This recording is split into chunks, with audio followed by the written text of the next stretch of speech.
অসহায় ফিল করবেন না, আপনারা একা মনে করবেন না। আপনাদের পাশে আগে আল্লাহ, বাদে শেখ হাসিনা, এর বাদে আমরা আছি। কোনো সমস্যা হয় আপনারা আমাদের সাথে যোগাযোগ করবেন। আমি এলাকার বাসীর পক্ষে দু একটি কথা বলতে চাই, কারণ দীর্ঘদিন এই এলাকা অবহেলিত ছিল। এই এলাকার মানুষের বিভিন্ন রাস্তাঘাটের বিভিন্ন সমস্যা রয়েছে, সেই সমস্যাগুলো সমাধানের লক্ষ্যে আমার বিশ্বাস আমাদের মাননীয় মন্ত্রী মহোদয় কাজ করবেন। আমরা যখন নির্বাচনী প্রচার প্রচারণা এখানে অংশগ্রহণ করে এসেছিলাম, তখন এই এলাকার মানুষের দীর্ঘদিনের দাবি ছিল যে রাস্তা দিয়ে আমরা আসি, এই কদমতলা হয়ে আমাদের রঙ্গিয়ার যে রাস্তাটি রয়েছে, এই রাস্তার মধ্য জায়গায় যেখানে পানি আপনারা দেখেছেন, এখানে একটু বৃষ্টি হলেই পানি জমাট হয়ে যায় মেইন রাস্তার উপরে। এই রাস্তাটি যদি আমরা একটু উঁচু না করতে পারি, তাহলে এখানে প্রতিনিয়ত রাস্তার যতই আমরা ঢালাই করি না কেন, আমরা সংস্কার করি না কেন, এই রাস্তাটি কিন্তু প্রতিনিয়ত ভেঙে যায়। এই প্রায় 1 কিলোমিটার রাস্তা, এই রাস্তায় প্রায় প্রতি জায়গায় গর্ত হয়ে গেছে, রাস্তাটি খুব বেহাল দশা।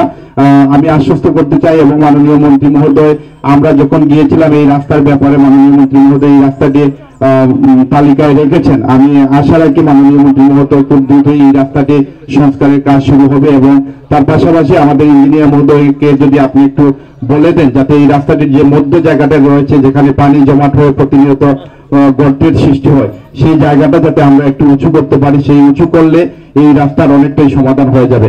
এই গ্রামের অনেক রাস্তায় কাঁচা রয়েছে, অনেক রাস্তায় হয়নি। আমরা দীর্ঘদিন এই এলাকার মানুষ কাঁচা রাস্তার উপর দিয়ে হাঁটাচলা করে। আমরা চাই আপনার মধ্যে দিয়ে এই এলাকার আপনারা অসহায় ফিল করবেন না, আপনারা একা মনে করবেন না।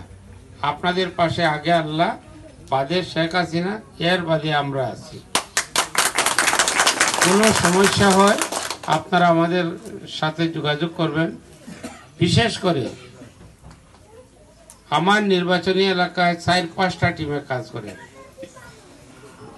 উপজেলা আওয়ামী লীগ, ইউনিয়ন আওয়ামী লীগ, ইউনিয়ন পরিষদ, চেয়ারম্যান জনক পাল, এরপরে উপজেলা প্রশাসন, এখানে ইউনো আসতে পারেন না, এসিলেন্ট এসেছেন, থানার পুলিশ প্রশাসন আপনাদের পাশে আছে। যে সময় খাদ্যের অভাব হয়, অসুবিধা হয়, ইউনিয়ন চেয়ারম্যান, আমাদের থানার ওসি, উপজেলা আওয়ামী লীগের সভাপতি, আপনাদের ইউনিয়নের সন্তান আতাউর ভাই, সাধারণ সম্পাদক নাজমুল চৌধুরী সহ অনেক নেতৃবৃন্দরা আছে। খাদ্যের কোনো অভাব নেই, পানির অভাবে কেউ মারা যাবে সেটা আমরা মেনে নিব না। আমরা চাই মানুষের খাদ্য, বাসস্থান, চিকিৎসার ব্যবস্থা হোক, সেটা মাননীয় প্রধানমন্ত্রী চান। দুর্যোগ আসছে, দুর্যোগের সময় যদি কষ্ট হয়, খাদ্যের জন্য কষ্ট করবেন সেটা মানব না, সেটা আমরা পূরণ করে যাব। যদি কারো কোনো অসুবিধা হয়, খাদ্যের অভাব হয়, আপনারা দয়া করে আমাদের সাথে যোগাযোগ করবেন, খাদ্য আপনার ঘরে পৌঁছে দেওয়া হবে। সবাইকে ধন্যবাদ। খোদা হাফেজ। জয় বাংলা, জয় বঙ্গবন্ধু।